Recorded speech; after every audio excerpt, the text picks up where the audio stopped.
सभी बच्चों को नमो नमः। आज हम कक्षा 7वीं संस्कृत का द्वितीय पाठ कालबोध पढ़ेंगे। कालबोध यानी होता है समय का ज्ञान। शिष्य महोदय, रात्रि दिवसयो विभाजनम कथम भवति? रात और दिन का विभाजन कैसे होता है? गुरु ने कहा, पृथ्वी गोलाकार विद्यते, पृथ्वी गोलाकार है। ऐशा अहर्निशम केंद्रे परिभ्रमति, यह जो है रात दिन अपने केंद्र पर घूमती है। यदा अस्या यह भाग सूर्यस्य सन्मुखे भवति, यदा यानी जब, अस्या यानी इसका जो भाग, यह भाग यानी जो भाग, सूर्यस्य सम्मुखे सूर्य के सामने, सन्मुखे यानी सामने भवति होता है, तत्र सूर्यस्य किरणा पतंती, वहाँ सूर्य की किरणें पड़ती है। तदा दिनम जायते, तब जो है दिनम जायते यानी दिन होता है। यस्मिन भागे किरणा न पतंती, और जिस भाग पर किरणें नहीं पड़ती, तत्र अंधकार भवति, वहाँ अंधकार होता है। रात्रिश्च जायते, और रात्रि होती है। सूर्य प्रातः पूर्वश्याम दिशि उदेति, सूर्य सुबह पूर्व दिशा में उदय, सायं च पश्चिम दिशि अस्तम गच्छति, और शाम को पश्चिम दिशा में अस्त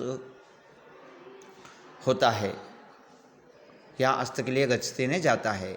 एव सूर्यस्य उदयांतरम दिनस्य अस्तांतरम च रात्रे ज्ञानम भवति, अतः जो है सूर्य के उदय होने पर दिन का और अस्त होने पर रात्रि का ज्ञान होता है।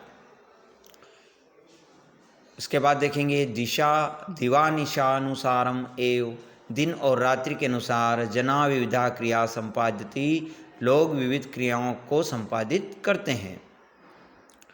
फिर नीचे देखेंगे शिष्य कहता है, सप्ताहे कति दिनानि भवन्ति, सप्ताह में कितने दिन होते हैं? तो गुरु ने कहा, सप्ताहे सप्त दिनानि भवन्ति, सप्ताह में 7 दिन होते हैं। तेषाम उनके जो है नामानि तु, उनके नाम जो हैं रविवासरः, सोमवासरः, मंगलवासरः, बुधवासरः, गुरुवासरः, शुक्रवासरः, शनिवारस चेति, यानी रविवार, सोमवार, मंगलवार, बुधवार, गुरुवार, शुक्रवार और शनिवार। शिष्य ने कहा, वर्षे कति मासा भवन्ति, वर्ष में कितने महीने होते हैं? तो गुरु ने कहा, वर्षे 12 मासा भवन्ति, वर्ष में जो है 12 महीने होते हैं। तेषाम नामानि तु, उनके नाम इस प्रकार हैं, चैत्र वैशाख ज्येष्ठ आषाढ़ श्रावण भाद्रपद आश्विन कार्तिक मार्गशीर्ष पौष माघ फाल्गुन चेती।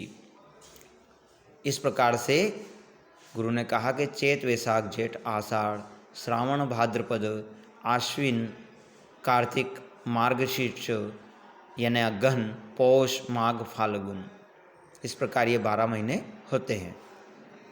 शिष्य ने कहा, तिथये कति भवन्ति, तिथियाँ कितनी होती है? तो गुरु कहते हैं, प्रतिपक्षम, देखेंगे प्रतिपक्षम तिथय 15 भवति, प्रत्येक पक्ष में तिथियाँ जो है 15 होती है।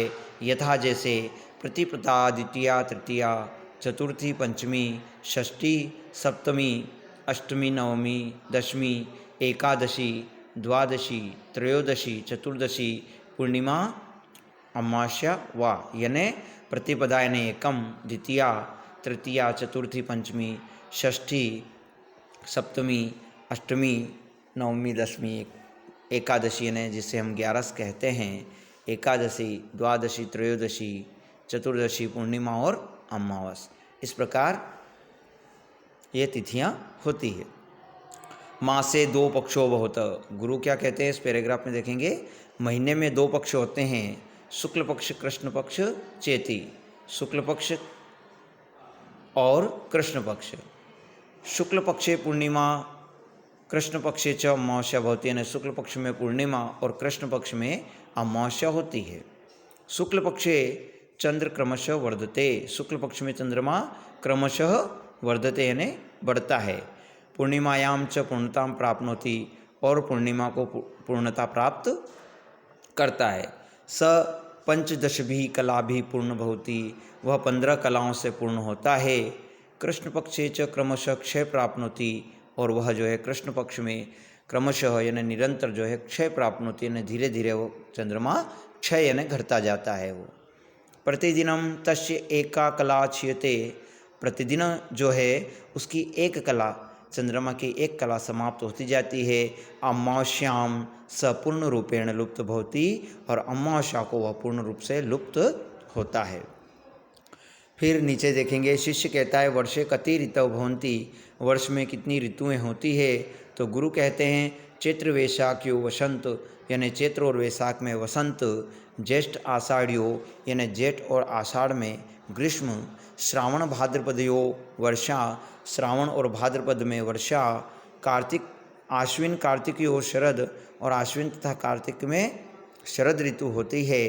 मार्गशीर्ष पोषयो, मार्गशीर्ष और पोष में हेमंत, माघ फाल्गुनयो शिशिर, और माघ फाल्गुन में शिशिर, एव षट ऋतव भवन्ति, इस प्रकार जो है 6 ऋतुएं होती है। एकादशतः विष्टि पर्यंतम संख्या गणयः, और गुरु ने आखिर में क्या कहा कि 11 से लेकर के 20 तक की संख्याएं गिनो। फिर दूसरे पेज पर देखेंगे, शिष्य ने कहा हम हाँ, एकादश ने 11, द्वादश ने 12, त्रयोदश ने 13, चतुर्दश ने 14, पंचदश ने 15, षोडश ने 16, सप्तदश ने 17, अष्टादश ने 18, नवदश यानी 19, और विष्टि यानी 20। तो गुरु कहते हैं साधु वत्स, हाँ वत्स यानी पुत्र होता है, साधु यानी बहुत अच्छा, साधु वत्स बहुत अच्छा पुत्र, सम्यक युक्तम तुमने ठीक कहा। तो इस तरह ये आपका 7वीं संस्कृत का द्वितीय पाठकाल बहुत समाप्त होता है, और अगले भाग में हम जो है इसके अभ्यास प्रश्नोत्तर करेंगे। धन्यवाद।